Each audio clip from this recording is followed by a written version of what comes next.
Shy Girls, and Cheryl Parks. Okay, so I'm jumping in here as a follow up to the post that I made tonight, and kind of coming in here just as is. So here's the deal. I hope everyone is out there is having a fantastic beginning of their week. Happy spring to you. We finally are gonna get some longer days and all that great stuff. Um, but I just wanted to come in because I just had one of those weekends that was super rough, right? It was just family member like sick unexpectedly, in the hospital, and we can't really go see him because of COVID, right? So a lot of people have gone through that, and it finally has touched my family. So, over the weekend, I was just really kind of becoming more self aware of how I show up under pressure, right? So it's really a matter of like when you have something that doesn't go as planned, how do you show up? And some people will disappear, they just get ghost, as they say. Other people will, ask lots of questions. They need to know everything. Some people become news junkies when, like there's a natural disaster or any kind of like tragic event. They just need to know as much as they can. Other people take a minute and come back in, which is probably my form. Things like that. So there's no real right answer. It's what's best for your own mental health. But as I was thinking about it, I was thinking to myself, like that really takes me back to my mindset development days when I was really studying how to shift my mindset so I could accomplish what I wanted to accomplish. And that foundation is still in me, right? So I just started thinking to myself, you know, like really, where are you going to land with this? When are you going to be ready to take action? Reach out to people, let some people know what's going on, things like that. So long story shorter, that takes me about 24 hours, 24 to 36 hours before I really kind of mobilize, right? If it's a critical, like I've seen car accidents and I can mobilize immediately to help. But if it's anything where I can give some thought to what my plan is and strategically how I'm going to go about letting people know and that kind of thing, it takes me probably a day, just to process. So that's one thing.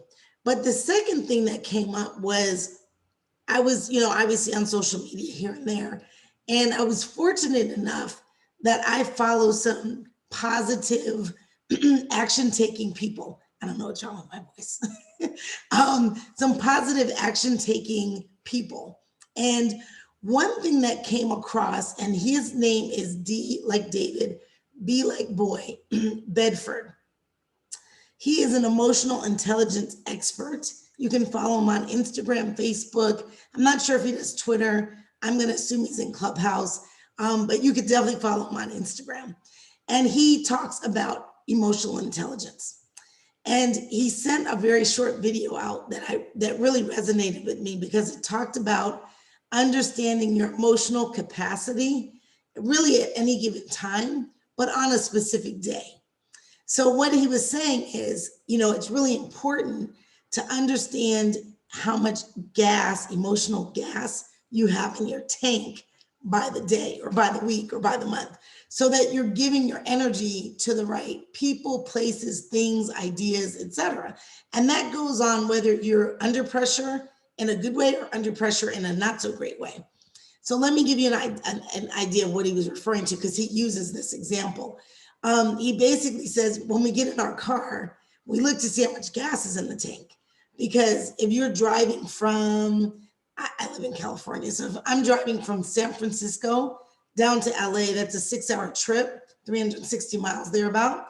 And I'm not going to get in my car with a quarter of a tank and think I'm going to make it, right? So you literally would say, I have to refill my tank and I'm going to have to refill it again at some point. And you would take the proper steps to be sure you could take the trip. But a lot of times on a daily basis, we get going and we get involved in things that can potentially drain our energy sooner than the day ends. So, for example, you get engaged with something, a conversation, maybe early in the morning, and that conversation takes you off your mark. And so you use a lot of energy, and then you look up at 1:30 and you're just like, man, why am I dragging? Right.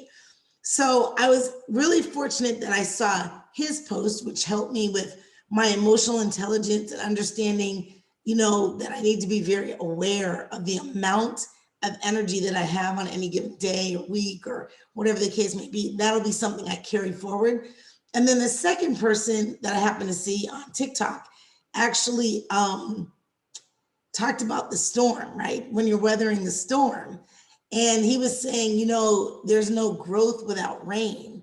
And, a lot of people love rain, so they don't look at rain as a bad thing. Me personally, I don't really like rain, but rain is inevitable. It has to happen because that's how things grow. So I just wanted to pop in because it's not always, bunnies and roses and bubbles. Sometimes we have things that take us off our mark. Sometimes we have things that deplete us or drain us or take us down. And it's really important to just have some framework or a plan for what you're going to do when that happens, because it will, right? Unfortunately, it's going to happen to all of us. So I'm going to cut before my voice goes completely out. And I just wanted to say, have a fantastic week and happy spring.